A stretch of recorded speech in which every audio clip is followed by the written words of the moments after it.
Bom dia a todos. É um prazer estar aqui. Eu quero cumprimentar a direção aqui da ESG, Escola Superior de Guerra, ah, e dar início à minha palestra.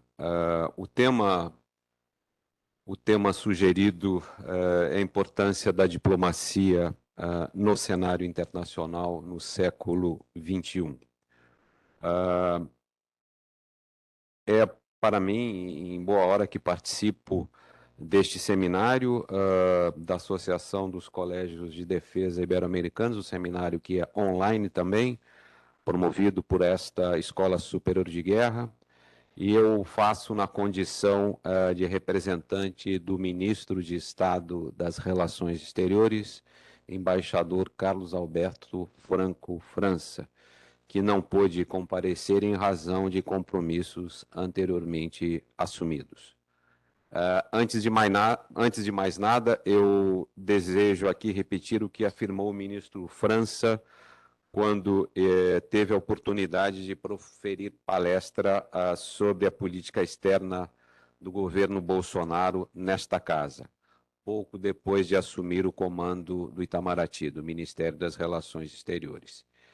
É uma honra poder falar em uma instituição que há 73 anos tem formado civis e militares para o desempenho de funções de liderança em ambiente de debate e reflexão sobre os principais temas de interesse do Brasil. Desta vez, foi-me solicitado falar sobre a importância da diplomacia no cenário internacional do século XXI. O tema é de extrema relevância e atualidade, em especial para nós, diplomatas, que não raro somos convidados a defender o valor do nosso ofício, ainda que este, para nós diplomatas, ele seja evidente, mas nem sempre isso ocorre. Eu pretendo, para esse fim, organizar a minha palestra, a minha apresentação, em 4 partes. Em primeiro lugar, eu vou tecer algumas considerações sobre o papel da diplomacia e da política externa na formação histórica do Brasil. Em segundo lugar, eu tratarei dos elementos constitutivos e dos desafios atuais de nossa política externa. Em terceiro lugar, eu falarei sobre as ações empreendidas para fazer frente a esses desafios na atual administração do Itamaraty. E, por fim, tratarei dos principais desafios internacionais com os quais a diplomacia brasileira se defronta neste momento.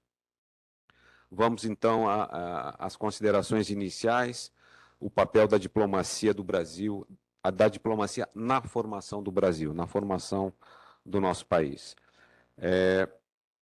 Poucos países tiveram sua formação tão moldada pela diplomacia como o Brasil. Essa afirmação não tem nada de exagero. A extensão do nosso território, de vastidão continental, a independência do Brasil e sua consolidação pelo reconhecimento internacional, a fixação de fronteiras pela via da negociação com todos os nossos vizinhos, com quem vivemos em paz há mais de 150 anos. Estes são apenas alguns exemplos de problemas e desafios de nossa formação nacional que foram superados por meio da diplomacia.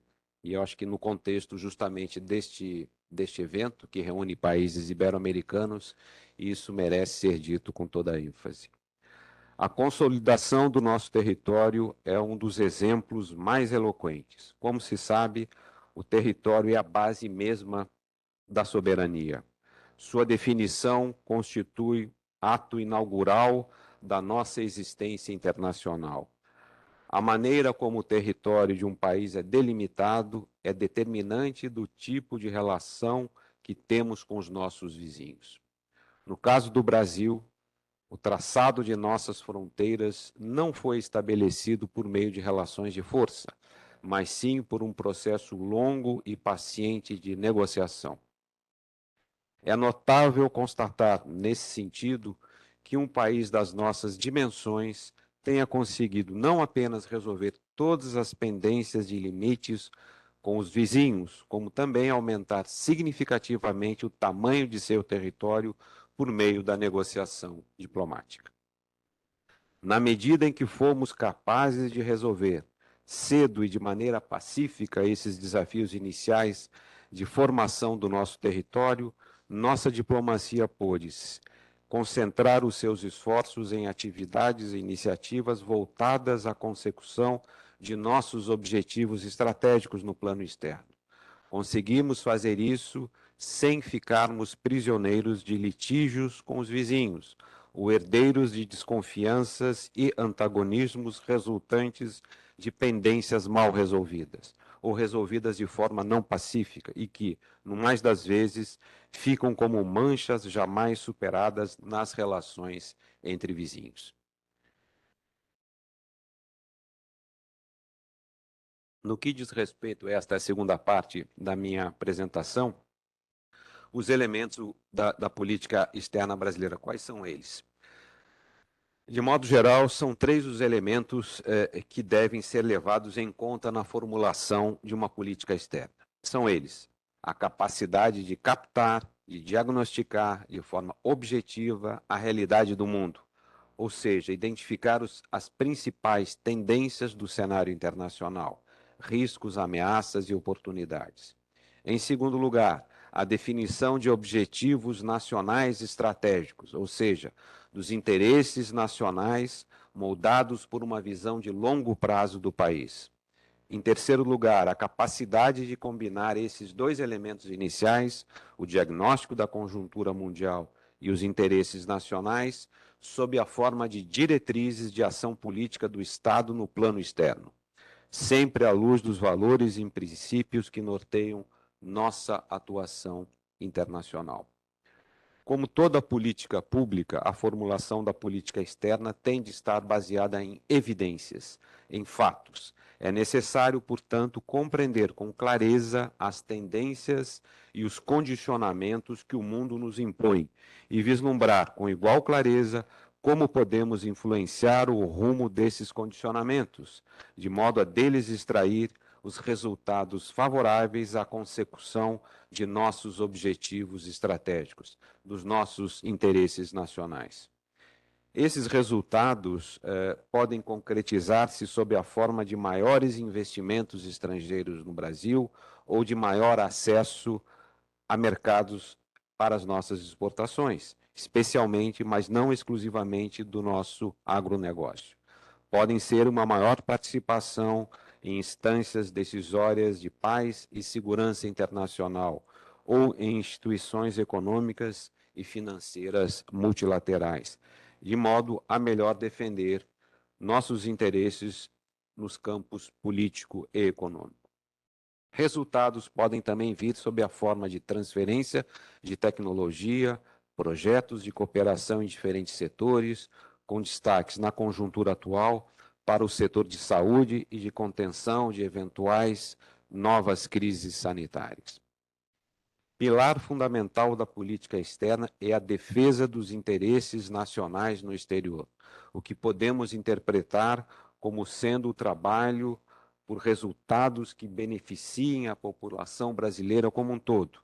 Como ressaltou o então chanceler Azeredo da Silveira em palestra nesta mesma ESG em 1974, abro aspas, a política externa é a projeção da síntese dos interesses nacionais no plano internacional, fecho aspas. Definir, portanto, os contornos dessa síntese é uma tarefa complexa, dado o dinamismo de uma sociedade tão diversa como a sociedade brasileira, em todas as suas inúmeras diferenças setoriais, regionais, sociais e econômicas.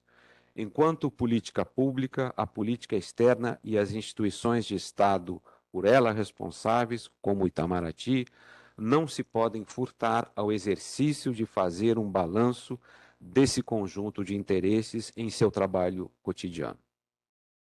Esse exercício depende fundamentalmente do diálogo com os demais órgãos do governo, com os demais poderes, especialmente com as casas do Congresso e com os mais diversos setores da sociedade civil. Por fim, a atuação do Estado no plano externo em busca da consecução dos interesses nacionais é orientada por princípios e valores fundamentais que representam o povo brasileiro e que se encontram expressos, sintetizados no artigo 4º da nossa Constituição Federal. Embora possam receber maior ou menor ênfase conforme a questão ou conforme o momento, são valores sempre presentes na formulação e na execução da política externa. Voltando ao diagnóstico do cenário internacional como ponto de partida da formulação de uma política externa, torna-se necessário mencionar os principais desafios com os quais o Brasil se depara atualmente. Como não poderia deixar de ser, trata-se de questões que apresentam forte inter-relação entre as dimensões interna e externa. Eu passaria agora, então, nessa terceira fase da minha apresentação, a política externa brasileira corrente, as suas principais ações empreendidas, em especial a partir da assunção do ministro Carlos França à frente do Itamaraty no final de março do ano passado, 2021.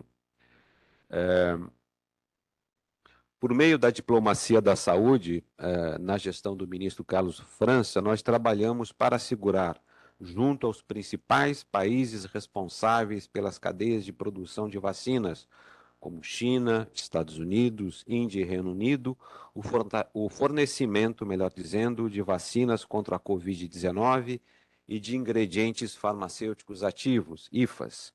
Hoje o Brasil apresenta elevados níveis de vacinação, comparáveis ou superiores a muitos países desenvolvidos contra a Covid, graças, em grande parte, ao fornecimento bem-sucedido de insumos e vacinas por parte daqueles parceiros.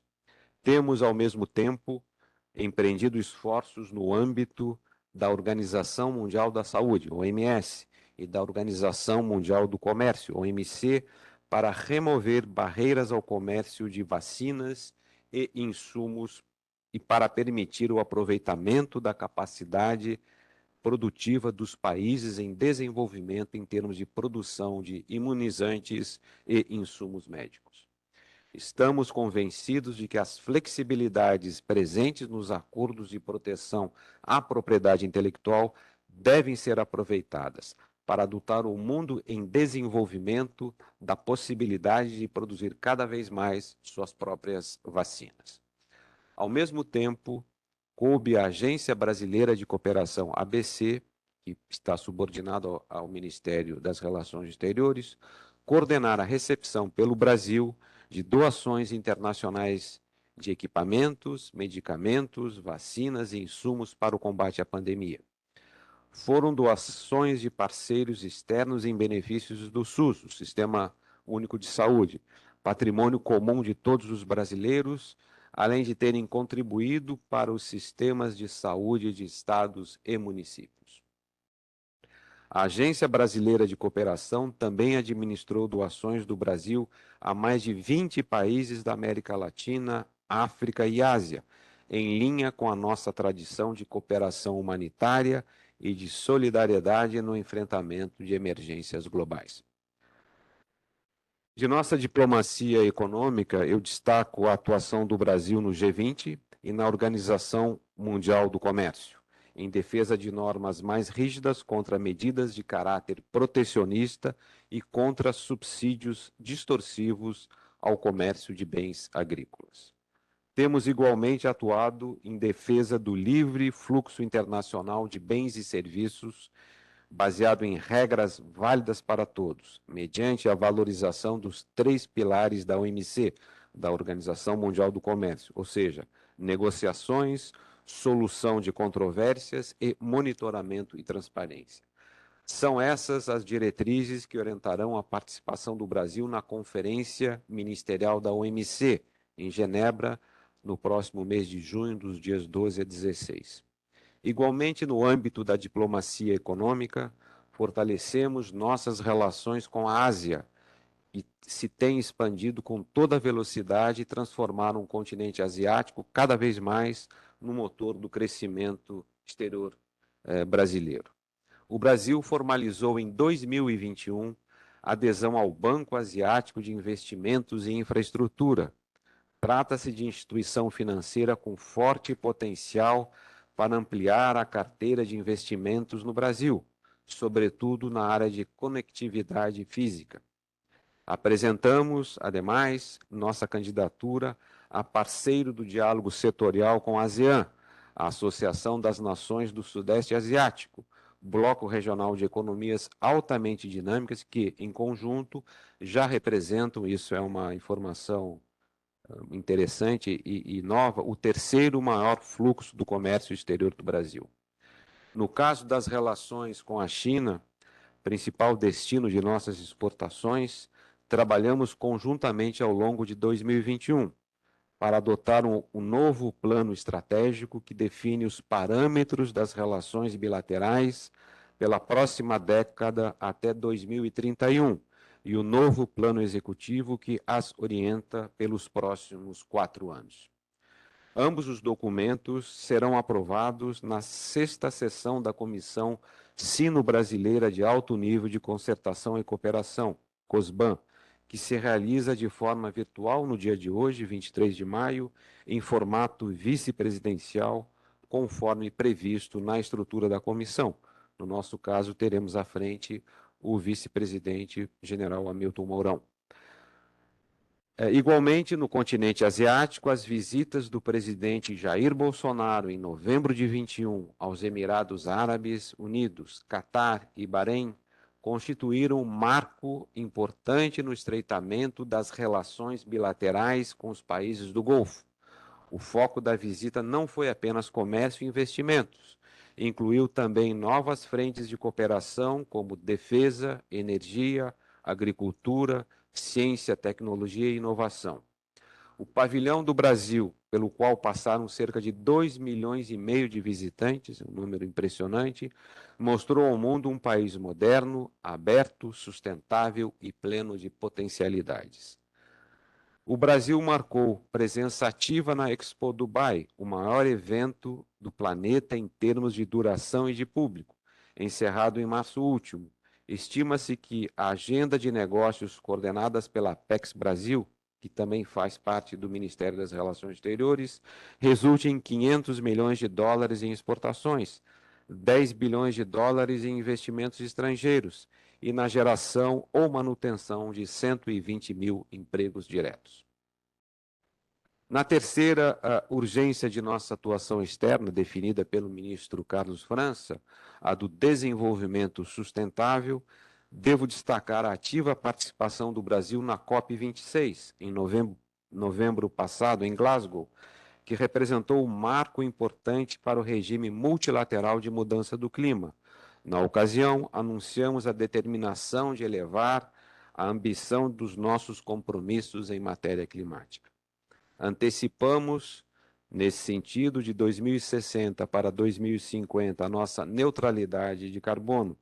Elevamos de 43% para 50% a nossa contribuição nacionalmente determinada até 2030, ou seja, nós até 2030 reduziremos em 50% a nossa emissão de gases de efeito estufa, tomando como base o ano de 2005.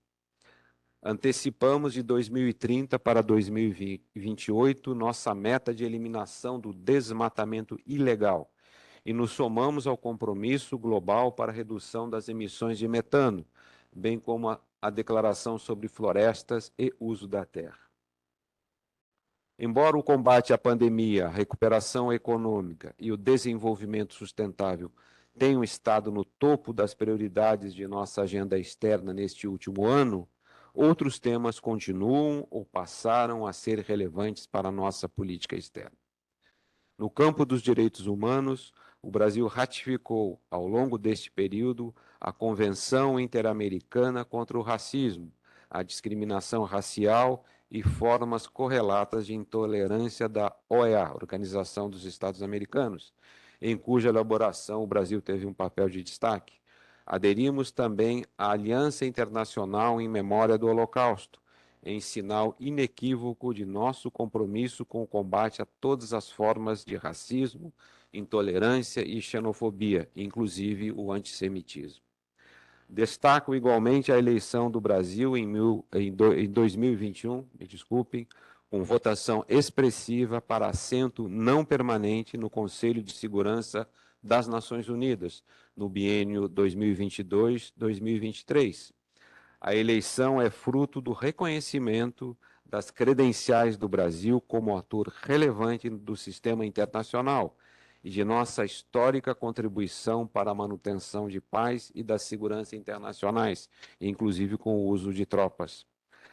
Nossa presença desde 1º de janeiro deste ano, 2022, pela 11ª vez no principal órgão das Nações Unidas para a Paz e a Segurança Internacionais, nos oferece, mais uma vez, a oportunidade de contribuir com nossa voz, nossos princípios e nosso histórico, sempre em favor de soluções políticas e negociadas dos conflitos que ameacem a paz e a segurança internacionais, conforme preconizado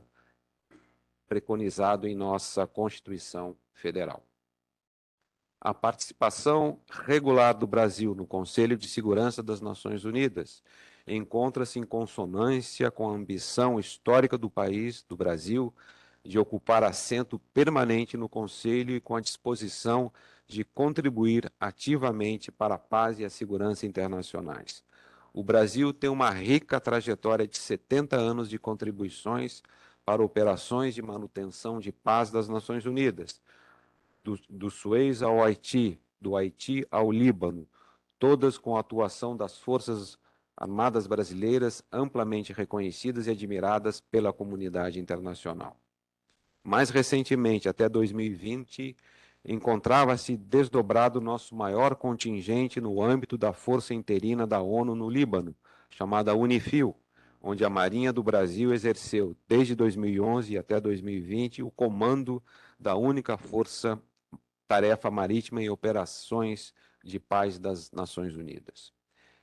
Entre as prioridades para o 11º mandato do Brasil no Conselho de Segurança, 2022-2023, constam os seguintes: valorização da mediação, da diplomacia preventiva e da consolidação da paz, adoção para as operações de manutenção de paz de mandatos realistas, claros e condizentes com os meios e recursos disponíveis, empenho na proteção das populações vulneráveis em contexto de conflito armado, especialmente as crianças e jovens, valorização da agenda de mulheres, paz e segurança, como aplicação jovens, como aplicação prática da relação entre manutenção e consolidação da paz, defesa da abordagem integrada da prevenção e resolução de conflitos e de manutenção e consolidação da paz, incremento da cooperação e coordenação entre o Conselho de Segurança e organizações regionais e, por fim, compromisso com a reforma do Conselho de Segurança. Sobre a perspectiva da reforma do Conselho de Segurança das Nações Unidas, o Brasil defende que o mundo disponha de um conselho capaz de lidar com as graves ameaças à paz de maneira transparente, eficiente, legítima e eficaz. Um Conselho de Segurança reformado, ampliado, deverá refletir a emergência de novos atores, como o Brasil, em particular do mundo em desenvolvimento, que sejam capazes de contribuir para a superação dos desafios da agenda internacional. A expansão do Conselho de Segurança das Nações Unidas, com o ingresso de novos membros permanentes e não permanentes, contribuirá para decisões que efetivamente respondam às ameaças e desafios contemporâneos. A reforma do Conselho enfrenta forte oposição, é necessário registrar, de alguns membros permanentes, que, apesar de reconhecerem a necessidade de ajustes na composição do órgão, não colaboram para o efetivo avanço das negociações. No caso do Brasil, do pleito brasileiro, é importante notar que tanto Rússia quanto França e Reino Unido já manifestaram publicamente, em diversas ocasiões, o apoio a esse pleito brasileiro.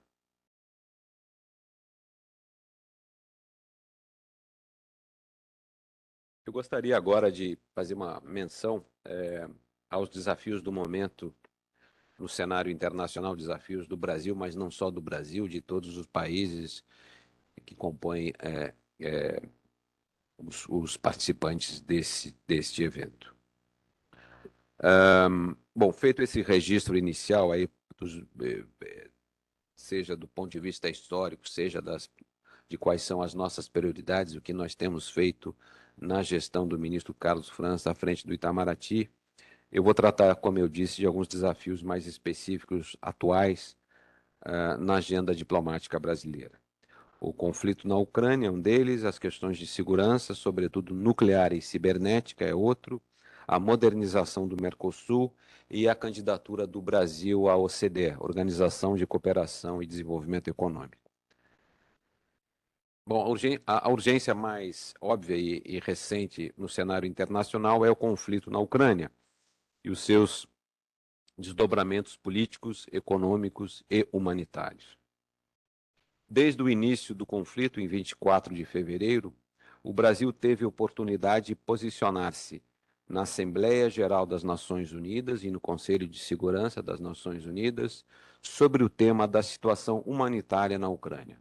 Reiteramos nossa grave preocupação com os impactos humanitários do conflito em termos de perda de vidas humanas e destruição da infraestrutura vital.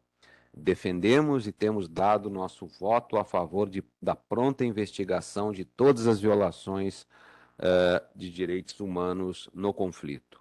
Continuamos a defender um cessar-fogo imediato e uma solução negociada com vistas a uma paz duradoura.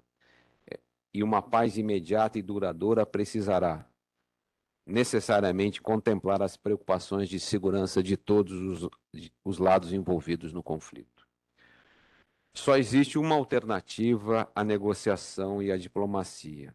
É a vitória total de um lado sobre o outro. Uma conflagração que envolve países com amplo arsenal nuclear, seja como beligerantes diretos ou como aliados, não deve nem pode seguir uma trajetória de escalada constante como a que vemos hoje diante dos nossos olhos.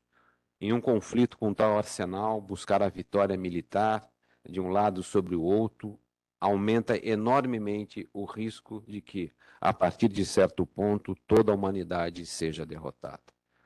Nas Nações Unidas e em outros foros, temos alertado para os efeitos cada vez mais claramente negativos e indiscriminados de sanções unilaterais e seletivas, sanções econômicas, que afetam a capacidade de grande parte dos países em desenvolvimento de adquirir no mercado internacional insumos e produtos necessários para a sua segurança alimentar. As sanções impostas agravam os efeitos econômicos do conflito e geram um impacto cada vez mais evidente sobre as cadeias de suprimento de produtos essenciais. As sanções buscam preservar os interesses imediatos de um pequeno grupo de países, prejudicando, ao mesmo tempo, a larga maioria da comunidade internacional, sobretudo no mundo em desenvolvimento. E eu refiro-me aqui a um amplo conjunto de nações em geral mais dependentes da importação de alimentos e outros insumos básicos, com menor capacidade financeira para suportar as medidas econômicas restritivas impostas por outros países. Alguns governos responsáveis pela sanção tentam se justificar, alegando que o objetivo é que os efeitos prejudiquem mais a Rússia do que outros países. Decididamente, não é isso que está acontecendo. Por todos os continentes, vemos países, sobretudo em desenvolvimento, alguns muito pobres, sofrerem dificuldades crescentes, não só de importação de gêneros essenciais, mas também da exportação de produtos nos quais somos competitivos. Tudo isso em decorrência de restrições hoje em vigor no sistema internacional de pagamentos, por conta dessas mesmas sanções. Muitos países em desenvolvimento implementam, em paralelo, medidas emergenciais de bloqueio de exportação de insumos alimentares básicos, de modo a resguardar seus respectivos mercados domésticos em uma situação de grande incerteza. Cria-se, desse modo, porém, uma dinâmica muito negativa sobre o comércio internacional, principalmente no caso de fornecimento de insumos essenciais, como fertilizantes e trigo. Monitoramos atentamente as sanções e outras medidas restritivas de modo a avaliar seus potenciais impactos e definir novos cursos de ação. Ao mesmo tempo, temos buscado identificar fontes alternativas e sustentáveis para o fornecimento, melhor dizendo, de fertilizantes para a agricultura brasileira, em colaboração constante com o Ministério da Agricultura, pecuária e abastecimento. Mantemos, por exemplo, diálogo com diversos países produtores, como Arábia Saudita, Canadá, Irã e Nigéria. O presidente da República, o presidente Jair Bolsonaro, empenhou-se pessoalmente nesse tema, inclusive em telefonema que manteve com o príncipe herdeiro da Arábia Saudita, um país grande exportador de fertilizantes.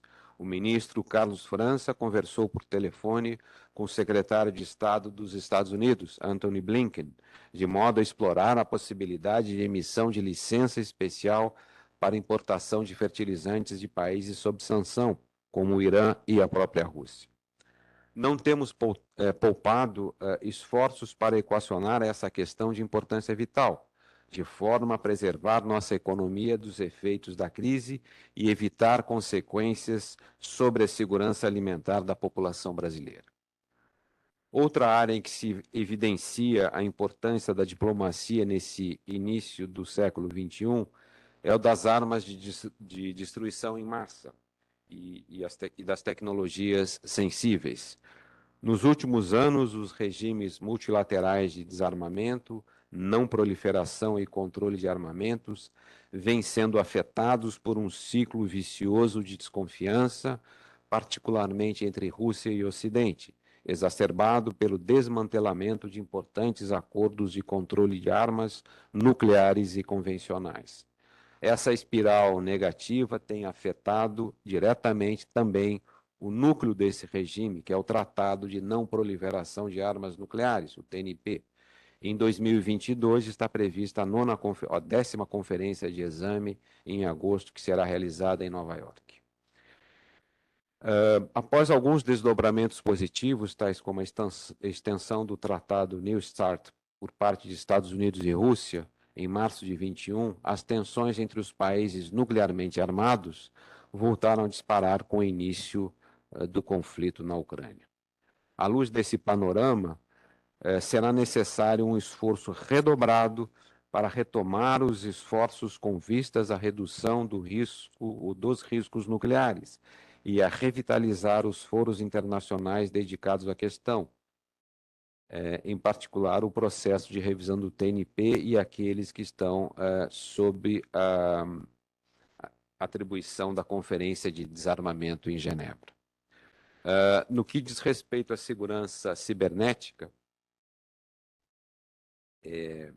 que nós entendemos que seja uma vertente crucial no tratamento de questões de segurança, à medida que o espaço, isso é uma constatação, que o espaço cibernético desponta como área privilegiada ou arena privilegiada de competição e fricção geopolítica, seus usos ofensivos e defensivos entram no cálculo estratégico de estados e atores não estatais, com impactos na ordem internacional.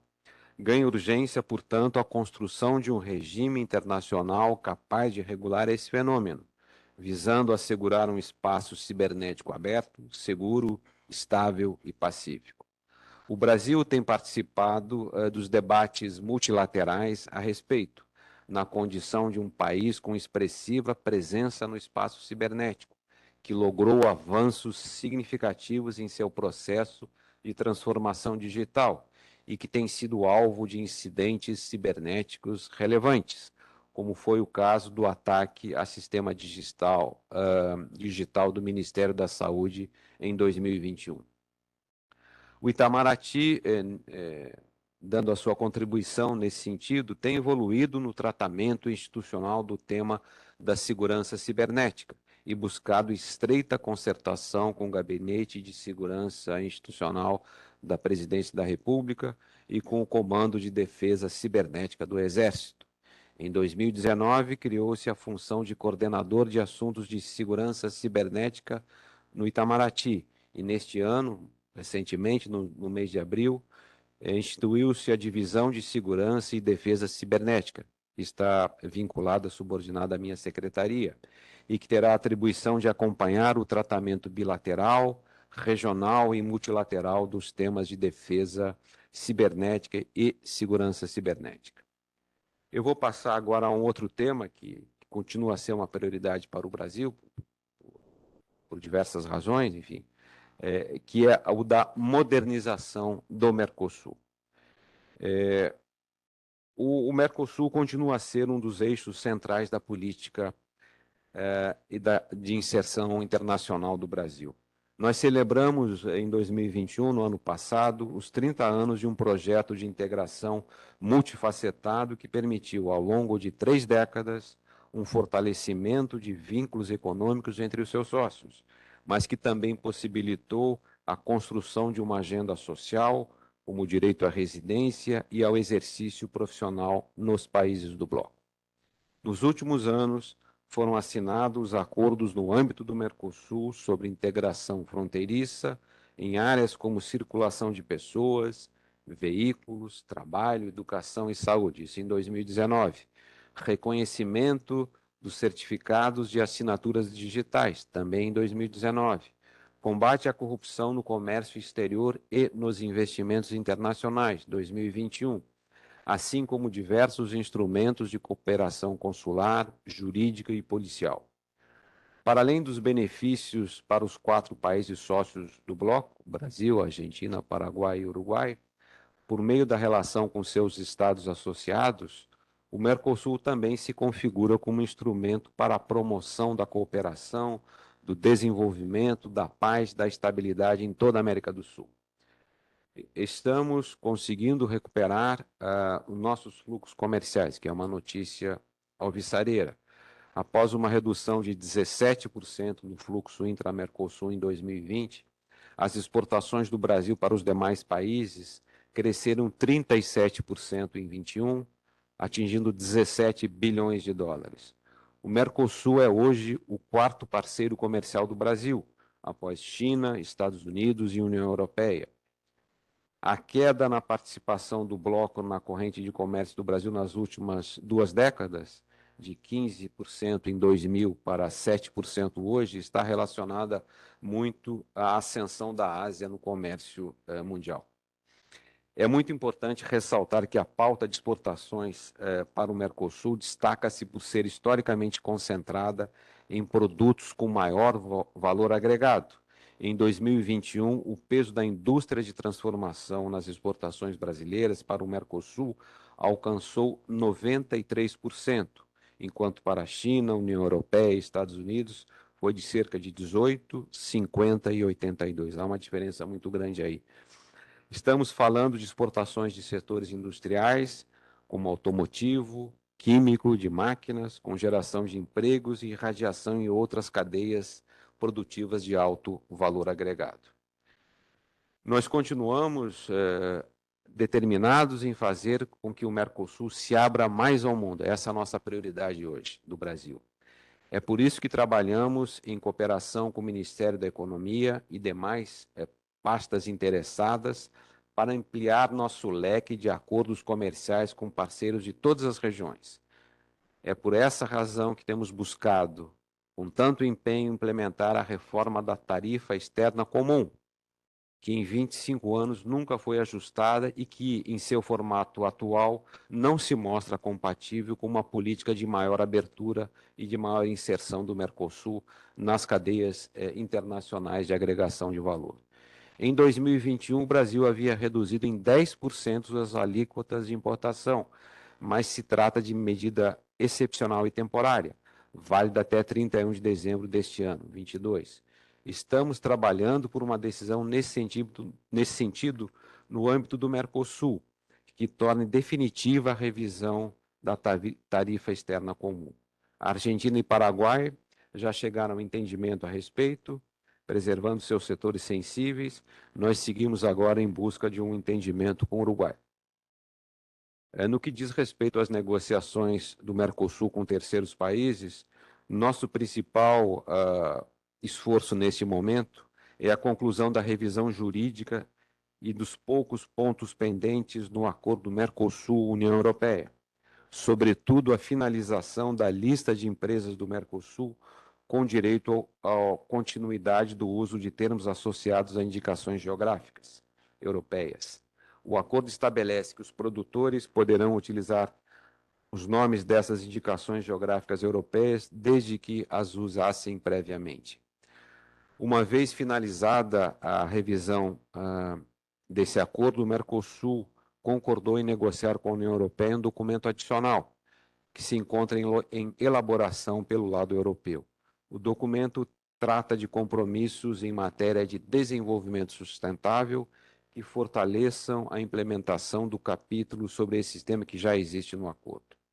Para o Brasil, esse documento adicional sobre desenvolvimento sustentável deve ter aplicação recíproca. Não deve implicar reabertura do acordo, não pode afetar o equilíbrio das concessões já alcançadas e não deve contemplar possibilidade de sanções europeias contra o Mercosul.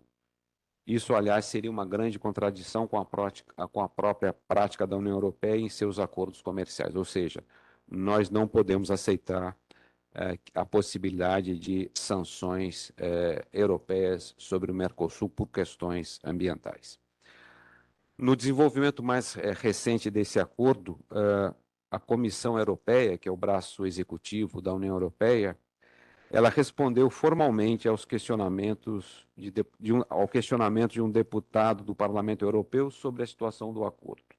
A comissão entende que está totalmente comprometida com esse acordo e deixou evidente que a situação geopolítica atual, ou seja, o conflito na Ucrânia, ampliou a relevância do acordo e a importância de se criar uma base para uma cooperação de longo prazo com o Mercosul e, por via de consequência, com a América Latina e Europa de modo geral.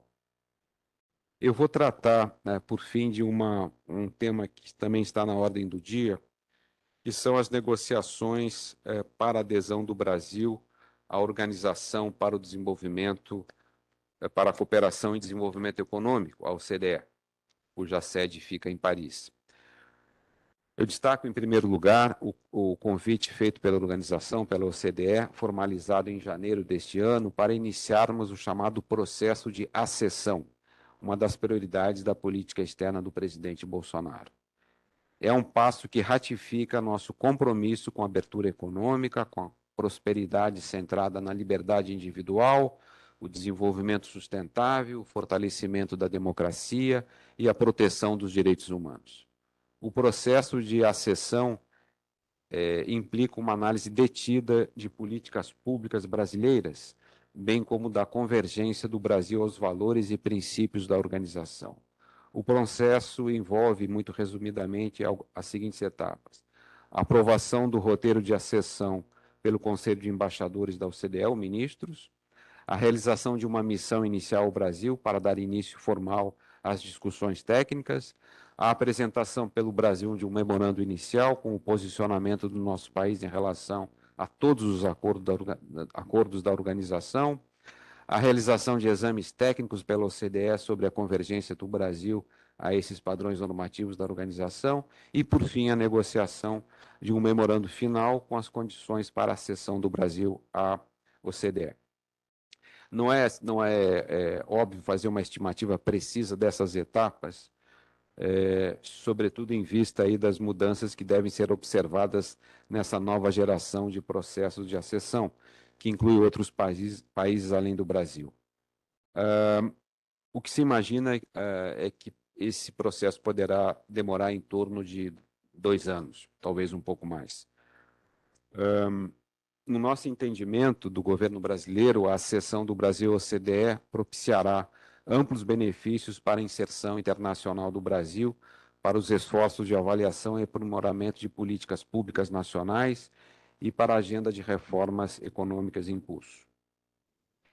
Entre os benefícios, podemos ressaltar alguns. O reforço da posição estratégica do país, com participação em discussões e influenciar as discussões de importância global, maior poder de influência sobre essas regras e padrões internacionais de políticas públicas de boa governança, e não só como recipiendário dessas normas, mas também como agente propugnador e participante desse processo de criação de regras, influência sobre as definições de prioridades da organização, melhoria da avaliação externa do país, na medida em que o Brasil passará a ser parte de um grupo reservado de boas práticas de políticas públicas com reflexo nos fluxos de investimentos.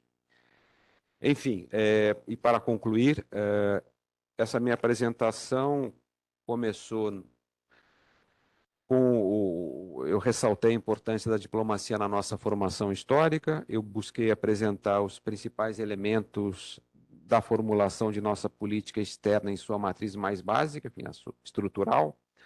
Algumas ações, em seguida eu detalhei algumas ações empreendidas em nossa política externa atual, do ministro Carlos França, e, por fim, tratei, por último, agora, dos principais desafios que nos defrontamos neste momento. Em suma, e para concluir, a política externa é um exercício em permanente construção. Como o ministro Carlos França mencionou recentemente em artigo, a política externa é uma obra aberta, é uma obra em construção. Ela também é uma política pública, cuja construção, e é necessário salientar, não é solitária. É feita em conjunto, por meio do diálogo com todos os atores da sociedade brasileira, da cooperação entre os poderes da República e entre os diversos órgãos do Estado, e da coordenação de esforços entre todos aqueles que, direta ou indiretamente, trabalham para tornar a política externa um instrumento para o desenvolvimento do Brasil e a prosperidade do nosso povo, que é o que interessa em última instância.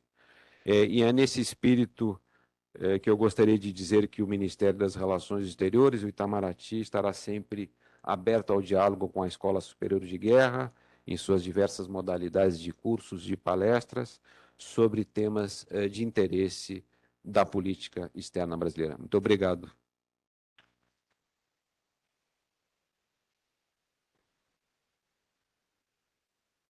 Muito obrigado, senhor embaixador, pelo primor da apresentação. Passaremos diretamente para a sessão de debate.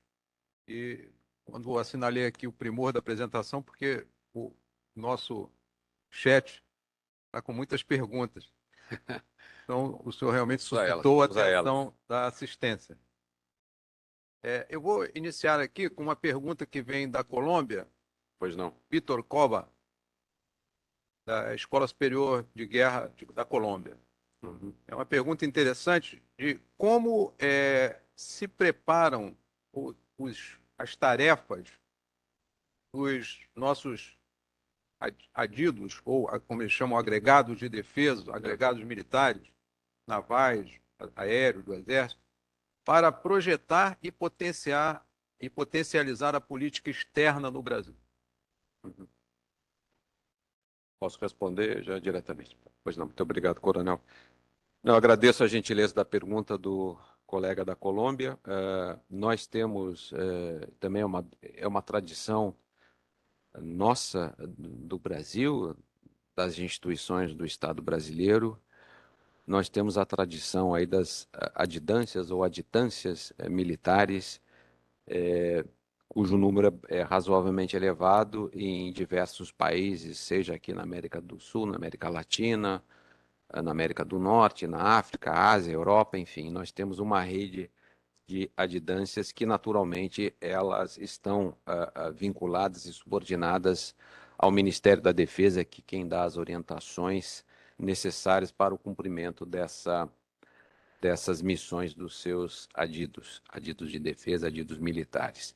E isso é feito, naturalmente, em coordenação com o Ministério das Relações Exteriores e, concretamente, no caso, vamos supor, um adido militar na nossa embaixada, junto à nossa embaixada em Bogotá, na Colômbia, esse adido, naturalmente, ele receberá as orientações do embaixador do Brasil em Bogotá para que possa cumprir as suas funções. É importante sob todas as perspectivas, enfim, e não só aquelas de informação, que é um dos papéis da diplomacia, e os adidos militares têm essa função diplomática também.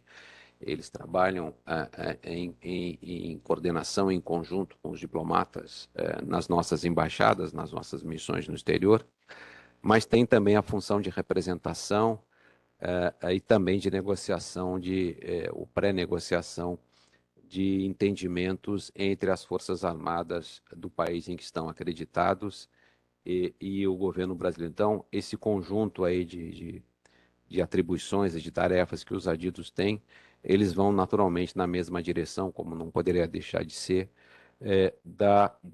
do que nós, diplomatas, fazemos no exterior. É um trabalho em conjunto, é um trabalho coordenado, e esse esforço conjunto é um esforço que vem de muitas décadas, enfim, faz parte da nossa tradição aí diplomática desde há muito tempo. E nós só temos que cada vez mais reforçar, e aproveito a ocasião para agradecer às Forças Armadas por todo esse papel que elas têm desempenhado no exterior também. Obrigado. Muito grato, embaixador. A segunda pergunta vem do diretor da Academia de Defensa Militar Conjunta de Equador, Coronel Luiz Lara Tapia. Ele, além de saudá-lo, pergunta que a diplomacia de defesa é definida como a arte da negociação política e para a gestão, solução pacífica dos conflitos. É, E ele pergunta qual deve ser o caminho dos países ibero-americanos para chegarem ao estado da arte nas suas capacidades para a solução de problemas comuns. Ah, os países, eu agradeço a pergunta aí do Coronel Tapia, do representante do Equador. A diplomacia da defesa, como eu disse antes ao responder a primeira pergunta, ela é parte integrante da diplomacia lato sensu. Então, há uma convergência aí de trabalhos, seja dos militares propriamente ditos, seja dos diplomatas, cada um, claro, com as suas atribuições específicas. A diplomacia da defesa, a solução aí de conflitos, o acompanhamento do cenário internacional, é algo que tem que ser feito nacionalmente em primeira instância. Caberá ao Equador defender os seus interesses nacionais, o Brasil, por sua vez, os nossos interesses nacionais, que são, evidentemente, de modo geral, convergentes. No plano mais amplo dos países ibero-americanos, o que, digamos, o nosso denominador comum é a nossa história. São, enfim, a colonização em nossos países pelos espanhóis e pelos portugueses, no caso do Brasil, é que dá um sentido de unidade a esses países. É evidente também que as prioridades não são necessárias, não são necessariamente as mesmas.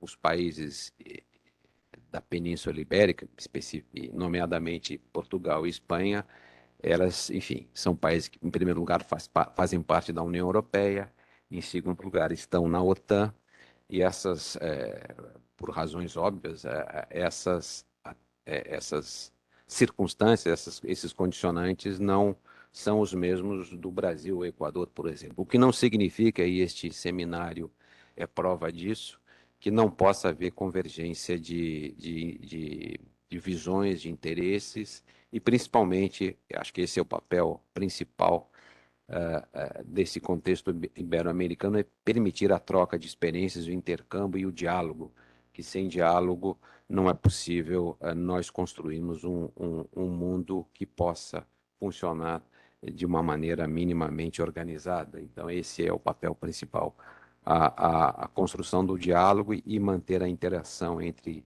as forças armadas dos diferentes países. Obrigado, Coronel. Muito grato.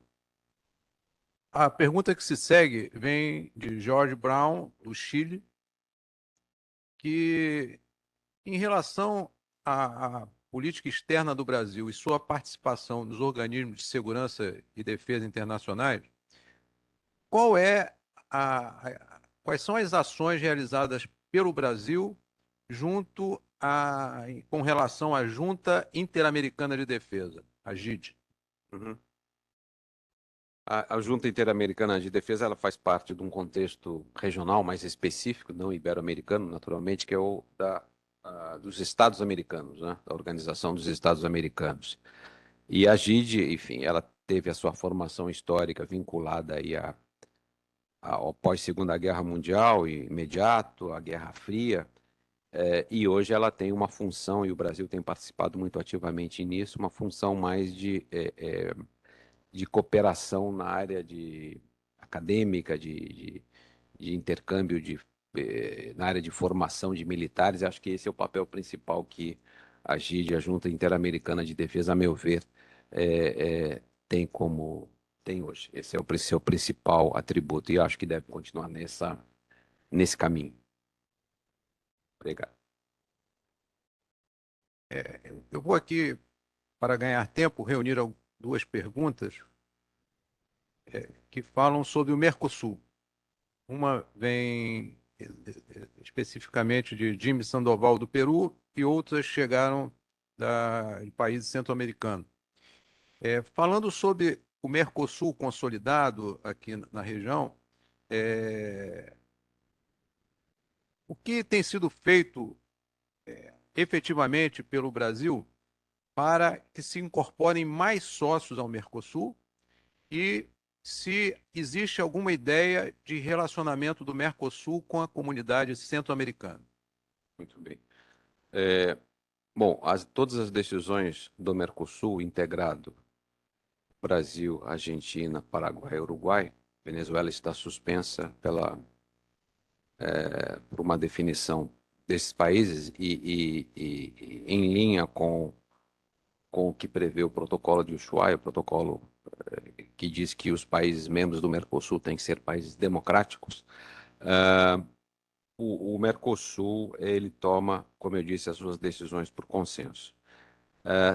Evidentemente que a ideia em si de ampliação do Mercosul para que se possa formar uma comunidade, em última instância, latino-americana e também caribenha, de nações, está inscrito na nossa Constituição, na Constituição Federal Brasileira, em seu artigo 4º. É um desejo, enfim, é um princípio de longo prazo, mas que depende, evidentemente, de uma série de fatores concretos e obstáculos a serem superados. Nós temos, o Mercosul tem acordos de associação com o Peru, especificamente, que foi um dos que fez a pergunta. E em relação aos países centro-americanos, nós estamos em processo de negociação de um acordo com nós, Mercosul, com esses países, de modo que nós possamos aí reduzir as tarifas de comércio, de importação e importação entre os dois países. Esse é o caminho que nós temos seguindo, que é um caminho paulatino. Nós temos que, antes disso, e eu mencionei aqui na minha apresentação, o principal objetivo do Brasil hoje é reduzir a chamada tarifa externa comum, que é a tarifa comercial de importação de bens e serviços aplicada pelo Mercosul como um todo. Por isso que ela é uma tarifa externa comum. No entendimento do Brasil e de parte dos membros do Mercosul, há uma necessidade urgente de se reduzir essas tarefas para que o Mercosul possa estar mais aberto ao mundo, para que nós possamos, e é uma maneira de você, ao reduzir tarifas de importação, é uma maneira de tornar, se feita de uma maneira bem calibrada, primeiro reduzir os preços de bens de capital, bens de consumo no Brasil, mas também de certa maneira, incentivar aos produtores locais, no caso do Brasil, mas Argentina e outros, que eles sejam mais eficazes, mais eficientes, mais competitivos. Então, essa é hoje a prioridade maior do Brasil, a redução das tarifas, da tarifa externa comum do Mercosul. Obrigado. A pergunta que se segue, senhor embaixador, vem da Guatemala. O senhor Miguel Molinedo, ele pede para que o senhor expanda um pouco mais comentários sobre as ações estratégicas do Brasil sobre a diplomacia digital ou a diplomacia no ciberespaço. Então, obrigado. A pergunta é muito oportuna e sem dúvida. Nós iniciamos agora, eu mencionei na minha apresentação também, um acompanhamento mais sistemático de tudo que tem a ver com segurança e defesa cibernética, que é, e os senhoras e senhores aí militares saberão melhor do que eu, que é uma nova modalidade de guerra. E ao ser uma nova modalidade de guerra, nós temos que entendê-la, compreendê-la e, especialmente, evitar que as nossas infraestruturas críticas possam eventualmente ser atingidas por conta de um ataque cibernético. Nós, no Brasil, mas não só no Brasil, nos países da nossa região, digamos, precisamos, sem dúvida, dar um tratamento mais intenso e dedicarmos-nos mais a essas questões que são, como eu disse, são fundamentais aí e tem se demonstrado aí, nós ao acompanharmos o noticiário internacional, nós temos visto que guerras não declaradas e o mesmo em conflitos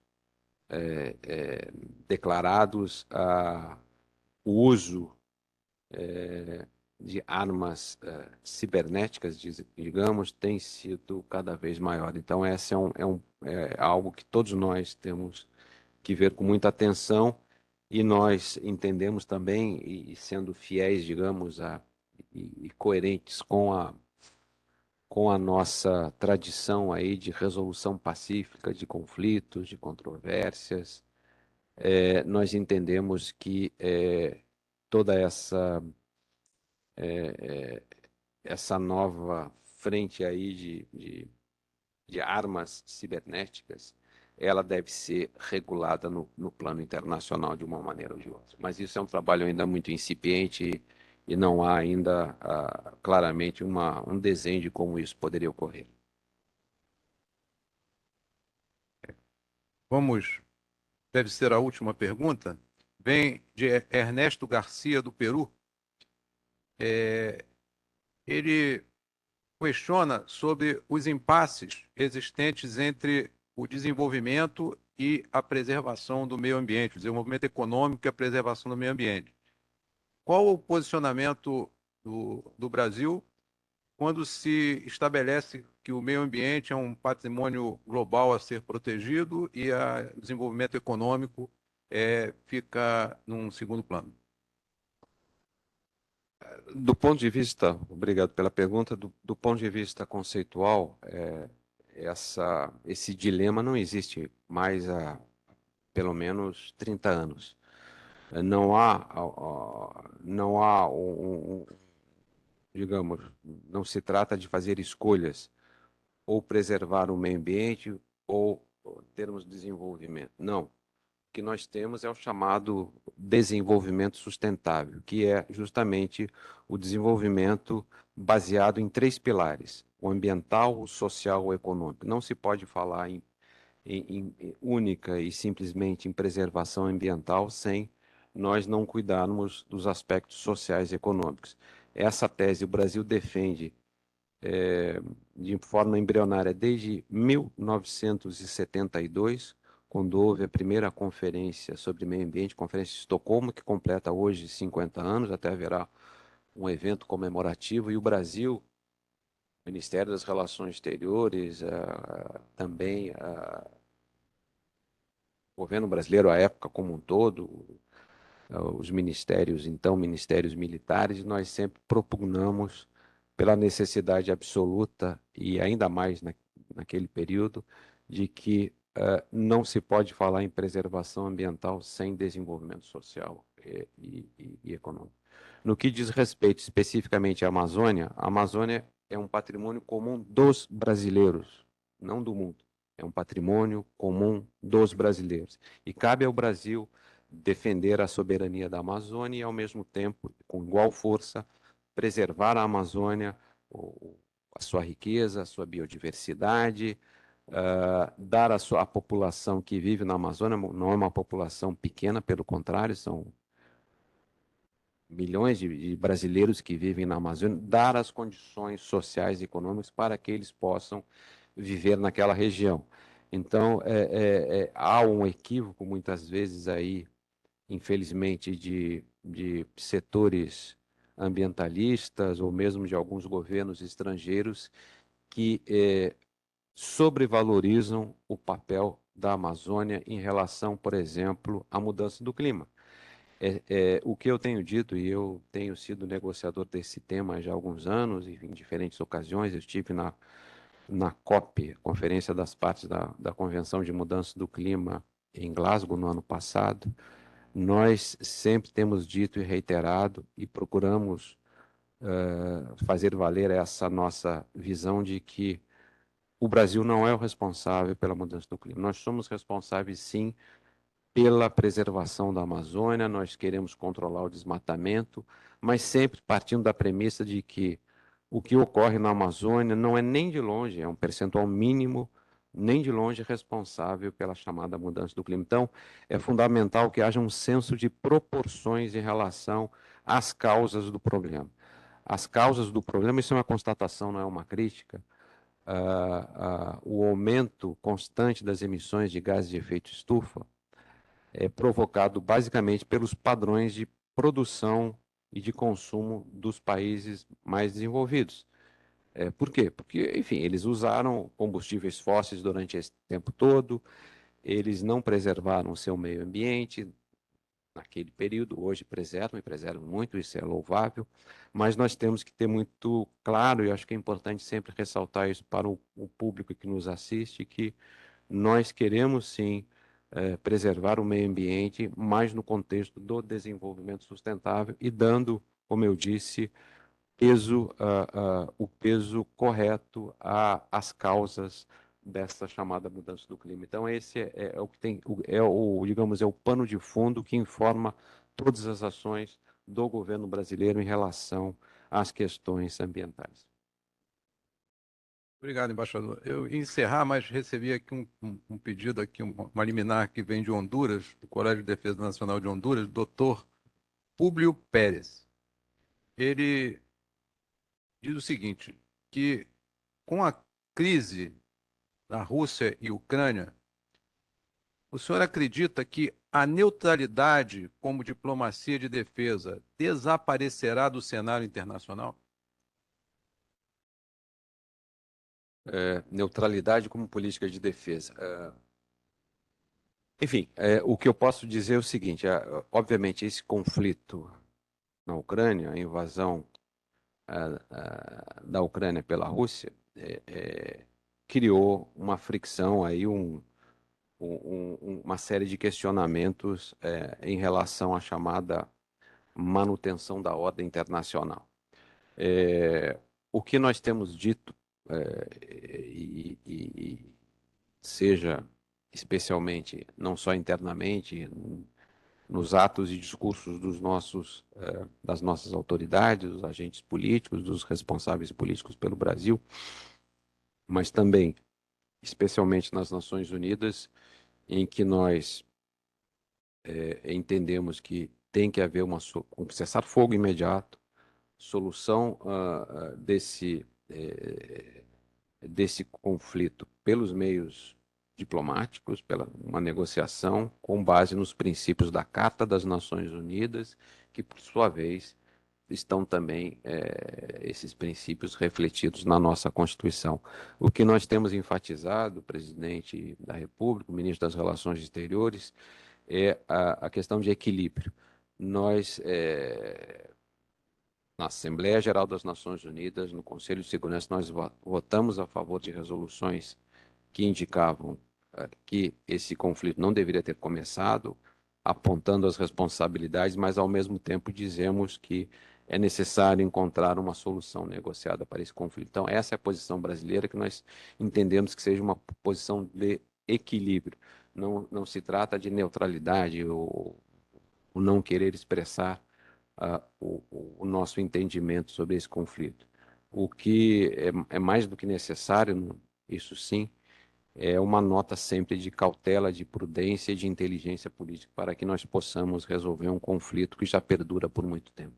E com consequências, como eu relatei aqui na minha apresentação, com consequências muito negativas a terceiros países que não estão envolvidos diretamente nesse conflito. Ou seja, as sanções, indiretamente, elas prejudicam os países mais pobres, seja porque os preços, de modo geral, aumentaram, preços de energia, combustíveis fósseis, petróleo, gás natural, seja porque o acesso a alimentos foi reduzido, seja porque o acesso a fertilizantes, que para o Brasil é uma matéria essencial também, ainda que não tenha sido reduzido na prática em volumes significativos, mas há dificuldade, sim, de ordem logística, para a importação desses produtos. Então, o que nós queremos é que haja, e defendemos publicamente que haja uma solução política para esse conflito o quanto antes. Obrigado. Muito obrigado, senhor embaixador. O senhor respondeu basicamente todas as perguntas. Não houve tempo para privilegiar o nosso auditório, mas amanhã, se Deus quiser, vamos dar um espaço para o nosso curso, nosso CAEP. Vamos passar para a fase final de agradecimento.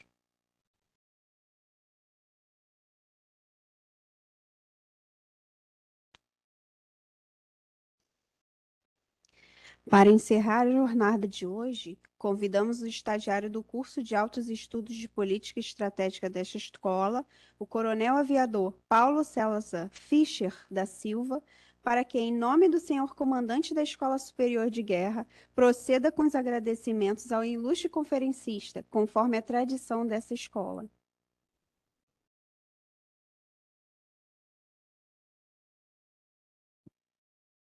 Excelentíssimo senhor embaixador Paulino Franco de Carvalho Neto, eu sou o coronel aviador Fischer, da Força Aérea Brasileira, e coube a minha grata satisfação de realizar os agradecimentos formais da Escola Superior de Guerra pela sua participação no 9º seminário da Associação de Colégios de Defesa Ibero-Americanos. Ao longo desses últimos 2 meses, eu e os demais estagiários do curso de Altos Estudos em Política e Estratégia temos estudado aí mais profundamente as expressões do poder nacional e é notória aí a importância da expressão política. E nesse contexto, o senhor trouxe aí na manhã de hoje, para todos nós, aí, diversas considerações acerca desse tema, especificamente em relação à política externa brasileira, e todo o trabalho que o Ministério das Relações Exteriores, do Itamaraty, tem feito no sentido de alçar cada vez mais o nosso país nesse contexto geopolítico mundial. E, como o senhor trouxe aqui, de maneira ressaltou, sempre focado no interesse nacional. Eu acho que isso é fundamental, é isso que vai dar respaldo para o país poder continuar com essa política de conciliadora em relação às nossas nações amigas, mas também não esquecendo de manter uma capacidade militar para poder sustentar a nossa soberania. Então, desse modo, em nome do general Adilson Carlos Catibe, comandante da Escola Superior de Guerra, em nome do corpo docente e da turma bicentenária da Independência, eu vou passar às suas mãos um certificado de agradecimento, solicitando uma salva de palmas da plateia.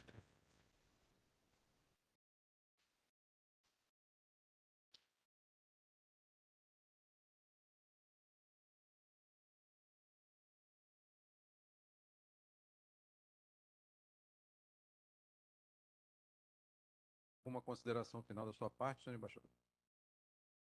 Muito rapidamente, já falei demais, acho que estão todos cansados da minha voz, mas enfim, só agradecer enormemente aí a oportunidade, em nome do Ministério das Relações Exteriores, do Ministro das Relações Exteriores, embaixador Carlos França, a oportunidade de poder interagir com os senhores. Para mim é sempre uma honra, um privilégio poder estar aqui na Escola Superior de Guerra e poder falar para um público tão seleto de brasileiros, brasileiras, estrangeiros, estrangeiras, todos eles interessados no nosso país. Para mim, realmente é um motivo de orgulho e agradeço muito mais uma vez, a direção aqui da ESIC, essa oportunidade. Muito obrigado a todos. Boa semana.